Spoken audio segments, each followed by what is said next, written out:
శ్రీ గురుభ్యో నమ. శ్రీమాత్రే నమ.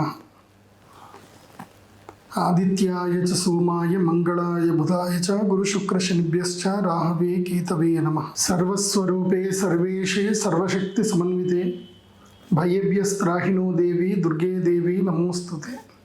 శ్రీమాత్రే నమ. సెప్టెంబర్ 7వ తారీఖు చంద్రగ్రహణము సంభవిస్తుంది. ఇది సంపూర్ణ చంద్రగ్రహణము, భాద్రపద శుద్ధ పౌర్ణమి.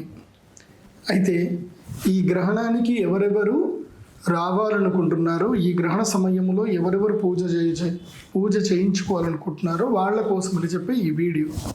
మిగతా వాళ్ళకి ఈ వీడియోతో సంబంధం లేదు. కేవలం గ్రహణ సమయంలో శ్రీచక్ర పీఠానికి ఎవరెవరు రావాలనుకుంటున్నారో వాళ్ళకి పూర్తి డౌట్స్ ఏమైనా ఉంటే వాటన్నిటికీ క్లారిఫికేషన్ ఇచ్చే వీడియో ఇది. గ్రహణము ఎప్పుడు సంభవిస్తుంది? మొదటి ప్రశ్న. గ్రహణము సెప్టెంబర్ 7వ తారీఖు 2025వ సంవత్సరము రాత్రి 9:50 ప్రారంభమయ్యి 1:30 వరకు ఈ యొక్క గ్రహణం ఉంటుంది. అయితే శ్రీచక్ర పీఠములో ఈ గ్రహణం సంబంధించినటువంటి కార్యక్రమం ఎలా ఉంటాయి అనేది మీకు డీటెయిల్గా చెప్తాను.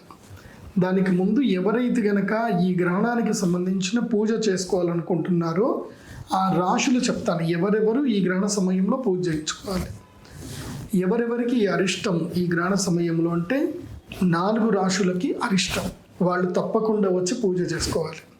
అది వృశ్చిక రాశి, అది 4 రాశులకి అరిష్టం. అందులోపల కుంభరాశి, వృశ్చిక రాశి, కర్కాటక రాశి, మీనరాశి, ఈ 4 రాశులకి అరిష్టం ఉంటుంది. కాబట్టి ఈ 4 రాష్ట్ర వాళ్ళు గ్రహణం చూడకూడదు. ఈ సమయంలో గ్రహణ సమయంలో తప్పకుండా వచ్చి అరిష్ట నివారణ తంత్ర యాగ పూజ చేయించుకోవాలి. తర్వాత ఎవరెవరికి ఈ గ్రహణం వల్ల రాజయోగం వస్తుంది? 4 రాశులకి రాజయోగం వస్తుంది.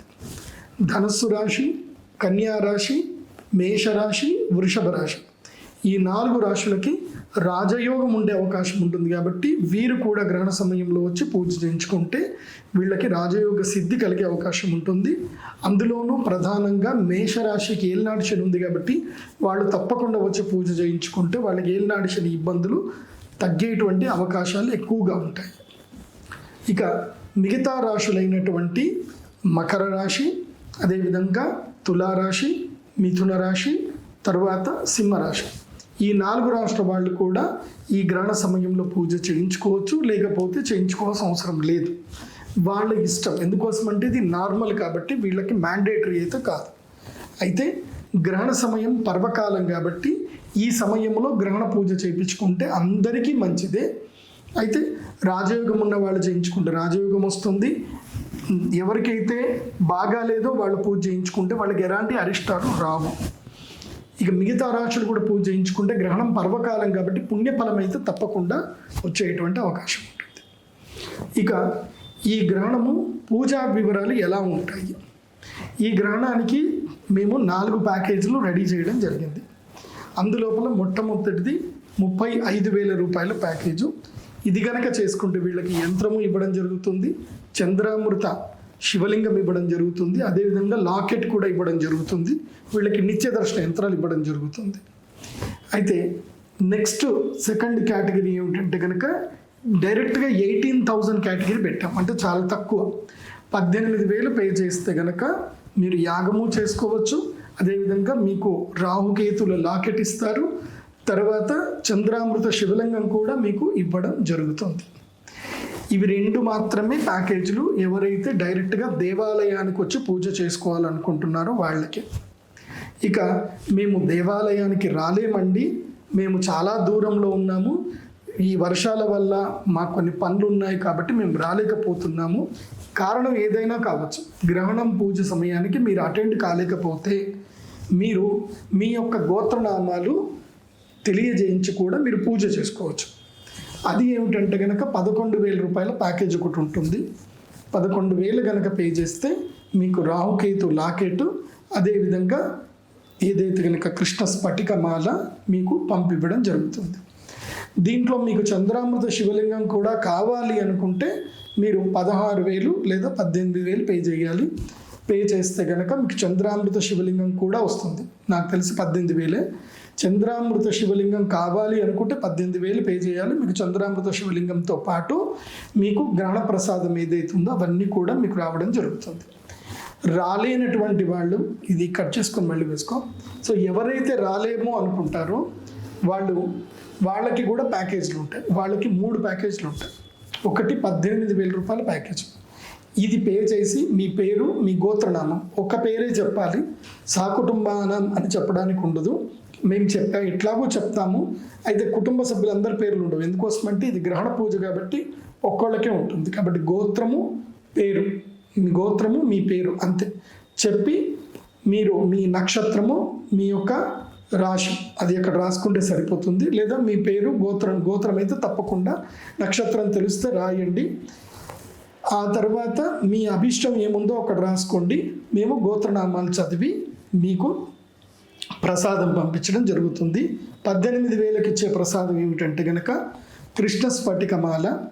అదేవిధంగా ఒకవేళ కనుక మీరు ఇతపూర్వమే కృష్ణ స్ఫటికమాల తీసుకొని ఉంటే మీకు జ్వాలాముఖి కావాలంటే అది మీరు మెన్షన్ చేయండి. అక్కడ నా దగ్గర కృష్ణ స్ఫటికమాల ఉంది, జ్వాలాముఖి మాల పంపించండి అని మెన్షన్ చేయండి. లేదా మీ దగ్గర ఆల్రెడీ జ్వాలాముఖి మాల ఉంటే కృష్ణ స్ఫటికమాల పంపించండి మెన్షన్ చేయండి. ఎవరికైనా సరే అందరికీ కృష్ణ స్ఫటిక మాలని ఇవ్వడం జరుగుతుంది. ఎవరైనా స్పెసిఫిక్గా అడిగితే మాత్రం వాళ్ళకి జ్వాలాముఖి మాల ఇవ్వడం జరుగుతుంది. సో 18,000కి మేము ఇచ్చేది ఏమిటంటే చంద్రామృత శివలింగం, కృష్ణ స్ఫటికమాల, రాహుకేతు లాకెటు, నిత్య దర్శన యంత్రాలు. ఇవి 18,000కి ఇస్తాం. 11,000 పే చేసినటువంటి వాళ్లకు ఆన్లైన్ ద్వారా కూడా మీరు పూజ చేయించుకోవచ్చు. మీ గోత్రనామము, మీ గోత్రము, మీ పేరు, మీ నక్షత్రం, ఈ 3. తర్వాత మీ పూర్తి అడ్రస్ ఇంక్లూడింగ్ మీ యొక్క పిన్ కోడ్, మీ ఫోన్ నెంబర్తో సహా అన్ని అడ్రస్లు మొత్తం ఇవ్వాల్సింది ఉంటుంది. 11,000 పే చేస్తే మీకు రాహుకేతువుల యొక్క లాకెట్, సో అవి 2 స్టోన్స్ ఉంటాయి అన్నమాట. గోమేధికము, వైడూర్యం కలిపినటువంటి స్టోన్ ఉంటుంది. సో ఇది కనుక గ్రహణ సమయంలో మేము అభిమంత్రణం చేసిస్తే ఇంకా భవిష్యత్తులో ఎప్పుడు కూడా రాహుకేతువుల వల్ల జరిగేటువంటి నష్టాలు జరగవు. కాలసర్ప దోషానికి సంబంధించి సమస్యలు ఏవి ఉన్నా సరే అవి దరిదాపులోకి రాకుండా ఉంటాయి. కాబట్టి ఈ లాకెట్ అనేది ప్రత్యేకంగా నేను తయారు చేయించడం జరిగింది. కాబట్టి ఈ లాకెట్ మీకు పంపించడం జరుగుతుంది. దానితో పాటు కృష్ణ స్ఫటికమాల వస్తుంది. 11,000లో చంద్రామృత శివలింగం రాదు, గోత్రనామాలు చెప్పబడతాయి. తరువాత మేము అంత ఇచ్చుకోలేమండి, మాకు జ్వాలాముఖి, మా కృష్ణ స్ఫటికమాల ఒకటి ఇస్తే చాలు అనుకుంటే 5,500 పే చేస్తే కృష్ణ స్ఫటికమాల మీకు పంపివ్వడము జరుగుతుంది. కాబట్టి ఇది గ్రహణ సమయంలో మీ గోత్రనామాలు చెప్పేటివేమో 3 ఉంటాయి. నేరుగా వచ్చి పూజ చేసుకోవాలంటే 2 ప్యాకేజీలు ఉంటాయి. నేరుగా వచ్చి చేసుకోవాలంటే 35,000, 18,000 ప్యాకేజ్ ఉంటుంది. గోత్రనామాలు చెప్పించుకోవాలంటే 3 ప్యాకేజీలు ఉంటాయి. 18,000, 11,000, 5,500. మీరు ఏదైనా ఒక ప్యాకేజ్ సెలెక్ట్ చేసుకోండి. తర్వాత ఇప్పుడు మేము ఈ గ్రహణ సమయంలో ఇవన్నీ డబ్బులు తీసుకుంటున్నాం కదా, ఈ డబ్బులు ఎవరికి ఇస్తున్నారు, ఏం చేస్తున్నారు అని మీరు అడిగితే కనుక అమ్మవారి దేవాలయానికి, మీకు పక్కనే ఫోటో కనిపిస్తుంది, ఈ డిజైన్లో అమ్మవారి దేవాలయానికి రేకుల షెడ్ టోటల్గా అమ్మవారి దేవాలయానికి 270 degreesలో ఆల్రెడీ మనం స్లాబ్ వేసాము. ఇప్పుడు అటుపక్కన చుట్టూ కూడా యజ్ఞ మండపానికి రేపు ఫ్యూచర్లో ఈవెంట్స్ జరగడానికి రేకుల షెడ్డు, అదేవిధంగా టైల్స్ వేయిస్తాను. దీని యొక్క కొటేషన్ వచ్చేసి మనకి 30 లక్షల వరకు దీని యొక్క ఖర్చులు ఉన్నాయి. ఈ గ్రహణ సమయంలో ఎవరెవరైతే దాతలు ఈ పూజ చేయించుకుంటారో, ఈ ప్రసాదాలు తీసుకుంటారో, మీరిచ్చేటువంటి ధనముతో ఖర్చులన్నీ పోను, ఆ మిగతా డబ్బులన్నీ కూడా అమ్మవారి యొక్క దేవాలయ నిర్మాణానికి ఉపయోగించడం జరుగుతుంది. ఎందుకోసం అంటే ఈ గ్రహణ సమయంలో మీ యొక్క కష్టమనేటువంటి కర్మ ఫలితాన్ని మీరు ధన రూపంలో ఇస్తున్నారు. అది అమ్మవారికి నిత్యము ఉత్సవాలు జరగడానికి, మండపానికి అది ఉపయోగపడుతున్నాయి. కాబట్టి ఇది నా ప్రత్యేకంగా నా వ్యక్తిగత జీవితానికి ఈ డబ్బులు మేము తీసుకోవడం జరగదు. బాగా గుర్తుపెట్టుకోండి. ఇది దేవాలయ అభివృద్ధి కోసమే ఇది వాడడం జరుగుతుంది. ఇక ఈ పూజకి ఎవరెవరు రావాలి అని ఒక డౌట్ ఉంటుంది. ఎవరు రావాలనేది ఇందాక రాశులు చెప్పాను. రాశులు కాకుండా జాతకంలో ఏ సమస్య ఉంటే రావాలి అంటే, జాతకంలో రాహువు చంద్రుడు, కేతువు చంద్రుడు, లేదా రాహువు సూర్యుడు, లేదా కేతువు సూర్యుడు, ఈ కాంబినేషన్ కనుక ఉంటే జాతకములో, అంటే మీ జాతక చక్రాన్ని మీరు తీసుకోవాలి. మీరు సింపుల్గా హిందూ క్యాలెండర్ యాప్ అని ఒకటి ఉంటుంది. ఆ హిందూ క్యాలెండర్ యాప్ డౌన్లోడ్ చేసుకొని మీ అందులోపల కుండలి అని ఒకటి ఉంటుంది. సో ఆ కుండలి దగ్గర క్లిక్ చేసేసి మీ date of birth time click చేస్తే మీరు సెట్టింగ్స్లోకి వెళ్ళిపోయి మీరు పుట్టిన ప్లేస్ సెట్టింగ్స్లో సెట్ చేసుకోవాలి. మీ డేట్ ఆఫ్ బర్త్ టైం పెట్టేసుకుంటే మీకు మీ కుండలి వచ్చేస్తుంది. లేదా మీరు ఈ ఏదైతే నా వెబ్సైట్లో మీరు ఆర్డర్ చేసుకున్న స్క్రీన్ మీద కనిపిస్తున్న 9248000143 ఈ నెంబర్కి ఫోన్ చేసి మీ date of birth time place ఇస్తే 2116 రూపాయలు పే చేస్తే మీ జాతకం మీకు వస్తుంది. ఆ జాతకములో 3వ పేజీ లోపల ఒక కుండలి ఉంటుంది, జన్మలగ్న కుండలి అని ఉంటుంది. ఆ జన్మలగ్న కుండలిలో రాహువు చంద్రుడు కలిసి ఉన్న, రాహువు కేతువు కలిసి ఉన్న అక్కడ మీకు కనిపిస్తుంది గ్రహ ఆ యొక్క పట్టికలో పెద్ద పట్టిక ఉంటుంది. చిన్న చిన్న పట్టికలు చూడాల్సిన అవసరం లేదు, పెద్ద పట్టిక లగ్న కుండలి ఉంటుంది. అందులోపల చూడాలి రాహువు కేతువులు ఇద్దరు చంద్రుడు లేదా రవితోటి కలిసి ఉంటాయి. అంటే రాహువు చంద్రుడు, రాహువు సూర్యుడు, కేతువు చంద్రుడు, కేతువు సూర్యుడు కలిసి ఉన్నట్లయితే తప్పకుండా మీరు ఈ గ్రహణ సమయంలో వచ్చి పూజ చేసుకోవాలి. కొంతమంది గ్రహణ సమయంలో పుట్టుంటారు. గ్రహణ సమయంలో ఒకవేళ మీరు పుట్టుంటే మీరు కూడా వచ్చి పూజ చేయించుకుంటే మంచిది. ఇక రెండవది, మేము భార్యాభర్తలతో రావచ్చా? నేను గ్రహణ పూజకి బుక్ చేసుకుందాం అనుకుంటున్నాను. భార్యాభర్తలు మేమిద్దరం రావాలనుకుంటున్నాము, మా భార్యకి నెలసరి వచ్చింది, నేను రావచ్చా రాకూడదా? ఇలాంటి సందేహాలు ఉన్నాయి. వాళ్ళకి ఏంటంటే ఇది ఇండివిజువల్ పూజ, ఇది షోడశ సంస్కారాలకు సంబంధించిన పూజ కాదు. కాబట్టి భార్యాభర్తలు ఇద్దరు కూర్చొని చేసుకునే పూజ అయితే కాదు. కాబట్టి ఎవరి ఇండివిజువల్గా వాళ్ళు రావచ్చు. ఇది వ్యక్తిగతమైనటువంటి పూజ మాత్రమే. మీకు వివాహమైనా సరే మీరు ఒంటరిగా కూర్చోవాలనుకుంటే కూర్చోవచ్చు, మీ భర్తని తెచ్చుకోవాలనుకుంటే తెచ్చుకోవచ్చు, లేదా మీ భార్యను తెచ్చుకోవాలంటే కూడా తెచ్చుకోవచ్చు. అయితే ఎవరికైతే పూజ చేసుకుంటున్నారో వాళ్ళు మాత్రమే నెయ్యి వేయాలి. నెయ్యి వేసే వాళ్ళకే ప్రధానంగా పూజ అధికారము, వాళ్ళకి ఫలితం ఎక్కువగా ఉంటుంది. వాళ్ళకి తోడుగా భార్య లేదా భర్త ఎవరు తోడొచ్చినా వాళ్ళు హవన సామాగ్రి తెచ్చుకోవాల్సింది ఉంటుంది. నల్ల నువ్వులు తెచ్చుకోండి. మీరు ఇంకోళ్ళతో వస్తే కనుక కిలో నుంచి 3 కిలోల వరకు తెచ్చుకోండి. మేమైతే కిలో సజెస్ట్ చేస్తున్నాం, కానీ మీరు 3 కిలోలు తెచ్చుకుంటే 3 కిలోలు కూడా మీరు నెయ్యి వేయవచ్చు.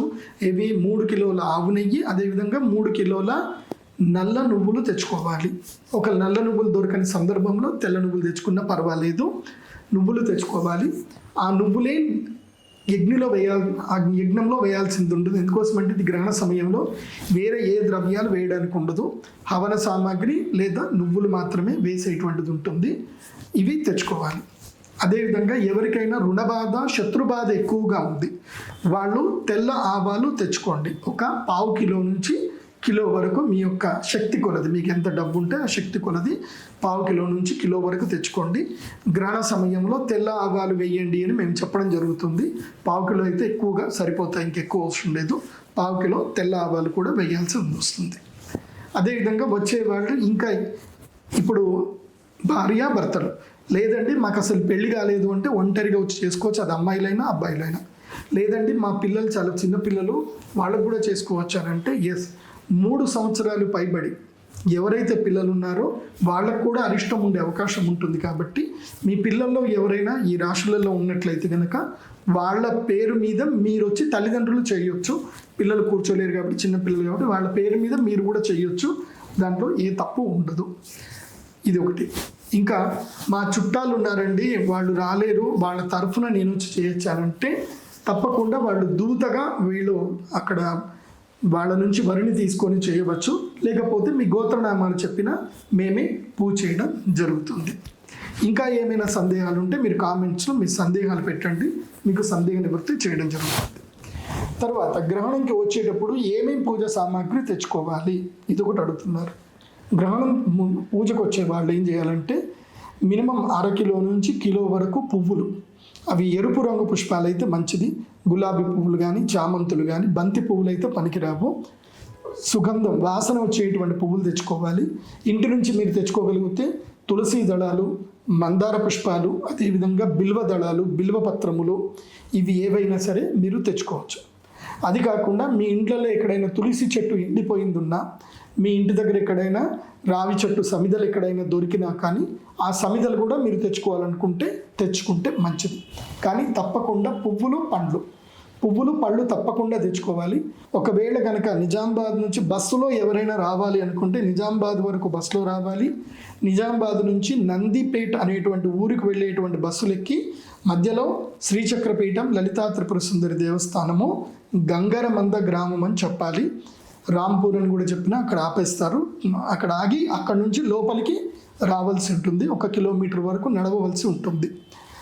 అయితే ప్రత్యేకంగా ఎవరి వాహనంలో వారు వస్తే చాలా మంచిది. డ్రైవర్ని తీసుకొని రండి. పూజ చేసే వ్యక్తి డ్రైవింగ్ చేయకుండా ఉండేటట్టుగా చూసుకోండి. ఎందుకోసమంటే రాత్రంతా మెలకు ఉండాల్సి వస్తుంది కాబట్టి, నెక్స్ట్ డే డ్రైవింగ్ చేయలేరు కాబట్టి డ్రైవింగ్కి సపరేట్గా ఒక ప్రత్యేకమైన వ్యక్తిని తెచ్చుకోండి. మిగతా పూజ చేసుకునే వాళ్ళందరూ కామన్గా ప్రయాణికుల్లాగా రండి. వచ్చేటువంటి వ్యక్తులు ఎన్ని గంటల వరకు దేవాలయానికి రీచ్ అవ్వాలి అంటే, మీరు మధ్యాహ్నం 12 గంటల నుంచి రాత్రి 6 గంటల వరకు, మ్యాక్సిమం 6 గంటల వరకు అందరూ దేవాలయానికి రీచ్ అవ్వాలి. 6 గంటల వరకు రీచ్ అవ్వాలి. రీచ్ అవ్వగానే ఏం చేయాలి? మీరు వచ్చి రాగానే మీరు పూజ చేసుకుంటారు కాబట్టి అక్కడ మీకు ఫామ్లు పెట్టుంటారు. అప్లికేషన్ పూజకు సంబంధించిన ఫామ్లు ఉంటాయి. అన్నీ ప్రింట్ చేసి రెడీగా ఉంటాయి. ఆ ఫాములు తీసుకోండి. ఫామ్లన్నీ కూడా కూర్చొని ఫిల్ చేసుకోవాలి. మీ పేరు, మీ పూర్తి డీటెయిల్స్ అన్నీ ఉంటాయి. So fill in the blanks అన్ని కూడా డీటెయిల్స్ ఫిల్ చేసేసి మీ కోరిక ఏంది అనేది అక్కడ మీరు క్లియర్గా రాయండి. మీ ఫోన్ నెంబరు, మీరు లిఫ్ట్ చేసే ఫోన్ నెంబరు లేదా 2-3 ఫోన్ నెంబర్లు అయినా రాయండి. ఇవన్నీ మీరు రాసి మీ కోరిక కూడా నీట్గా రాయండి. మీ ఏ అభిష్టం గురించి మీరు అక్కడికి వచ్చారు, మీ సమస్య ఏంటి, నీట్గా రాయండి.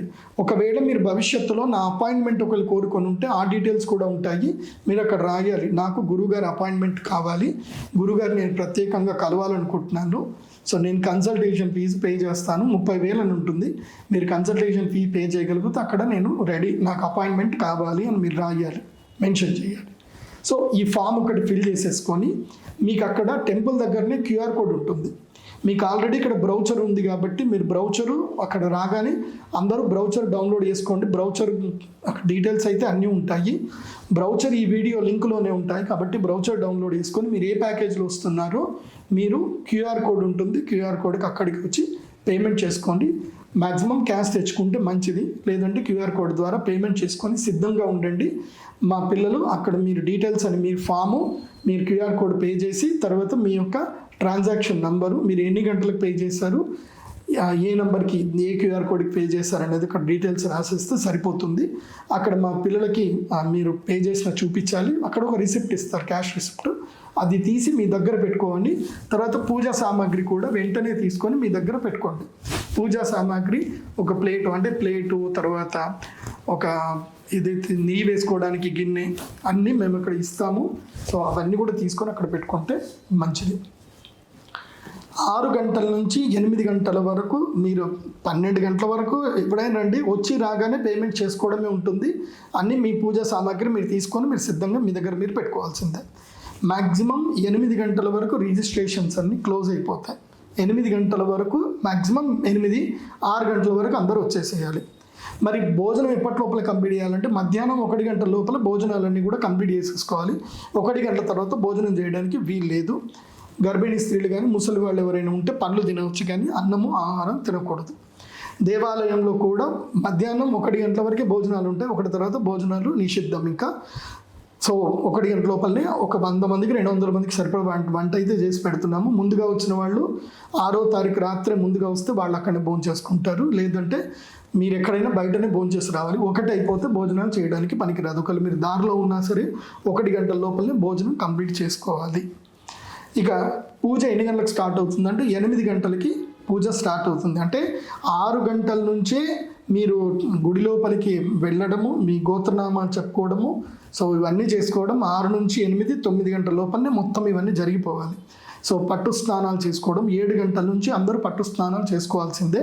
స్నానం చేసుకొని దేవాలయంలో అర్చకులు ఉంటారు, పంతులు వాళ్ళు, గురుగారు కూర్చొని ఉంటారు, శ్రీచక్ర మండపం దగ్గర కూర్చుంటారు. మీరు అక్కడికి వెళ్ళి మీ గోత్రనామాలు చెప్పి అక్షంతర నీళ్ళు వదిలిపెట్టి మీ యొక్క హోమకుండం ఎక్కడుందో అక్కడ వెళ్ళి కూర్చోవాల్సింది ఉంటుంది.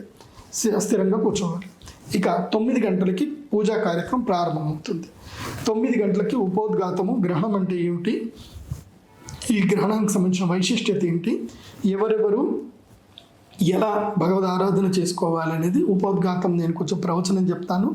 ప్రవచనం చెప్పిన తర్వాత గ్రహణ పర్వకాలం ప్రారంభమవుతుంది. కాగానే అమ్మవారికి రాజశ్యామలాదేవి అమ్మవారికి పూజ చేయడం జరుగుతుంది. ఈ పూజను అందరూ కూడా వీక్షించాలి.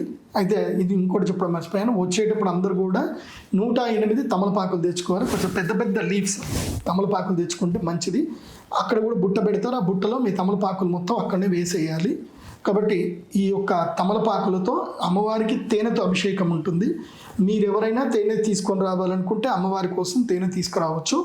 ఆల్రెడీ శ్రీచక్ర పీఠంలో 5 కిలోల తేనె ఉంటుంది. అమ్మవారికి 5 నుంచి 10 కిలోల తేనెతో అభిషేకం జరుగుతుంది.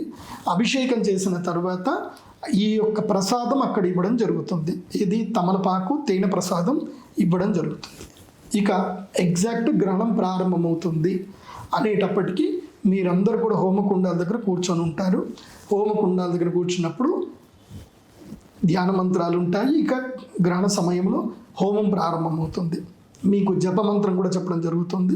9:50 ఆల్మోస్ట్ 10-10:30కి యజ్ఞం స్టార్ట్ అవుతుంది. 10:30 నుంచి 11:30, 12:30, 1:30 3 గంటల సమయం కాలము యాగము జరుగుతూనే ఉంటుంది.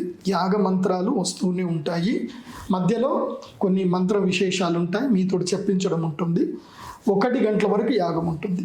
1 గంటలకి యాగం అయిపోయిన తర్వాత ఏవైతే పూజ చేయాలో అవన్నీ కూడా చేసేసి అపరాధం నివృత్తి పూజలన్నీ ఉంటాయి.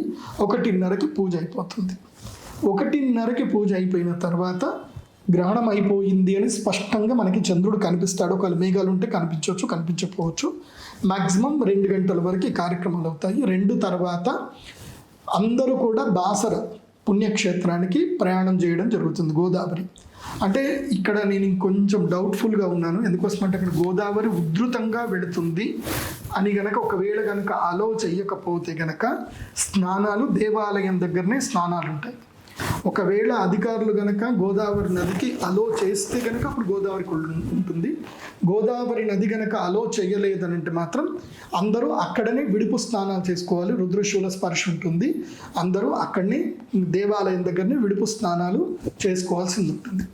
విడుపు స్నానాలు అయిన తర్వాత అందరికీ ఆశీర్వచనం ఉంటుంది. ఆశీర్వచనం చేసుకొని తర్వాత ఈ యొక్క దానం చేయాల్సింది ఉంటుంది. గ్రహణం తర్వాత దానం చేయాల్సింది ఉంటుంది.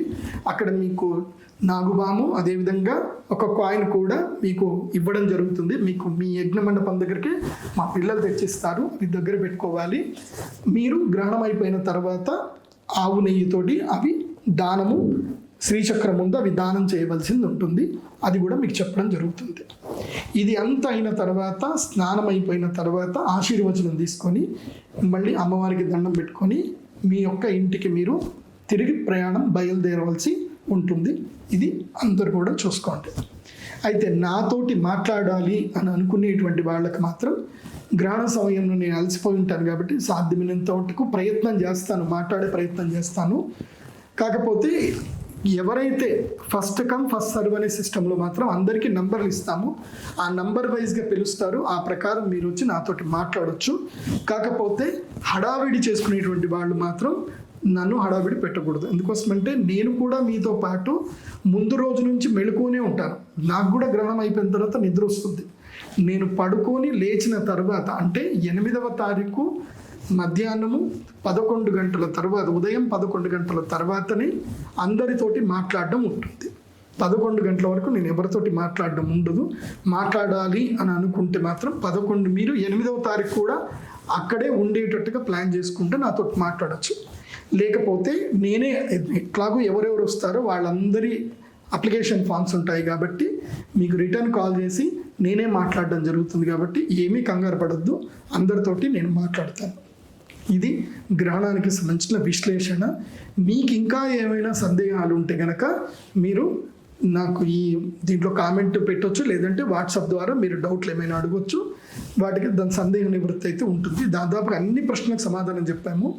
అయితే ఎవరెవరు ఈ గ్రహణకు రాకూడదు అని అంటే ఇంట్లో ఎవరైనా మరణిస్తే, సంవత్సరం లోపల ఎవరైనా ఇంట్లో మరణించినటువంటి వాళ్ళు ఈ గ్రహణ పూజకి రావడానికి అధికారం ఉండదు. కేవలం ఆ మరణము మైల ఉంటే మాత్రమే రాకూడదు. అంటే అగ్గి పట్టుకున్న వాళ్ళైతే అస్సలు రాకూడదు. దూర బంధువులు ఎవరైనా చనిపోతే కనుక పర్వాలేదు రావచ్చు, కానీ అగ్గి పట్టిన వాళ్ళు మాత్రం ఈ గ్రహణ సమయంలో పూజకి రావడానికి అయితే వాళ్ళకి పనికి రాదు. ఇది గుర్తుపెట్టండి. సర్వే జనా సుఖినో భవంతు. శ్రీమాత్రే.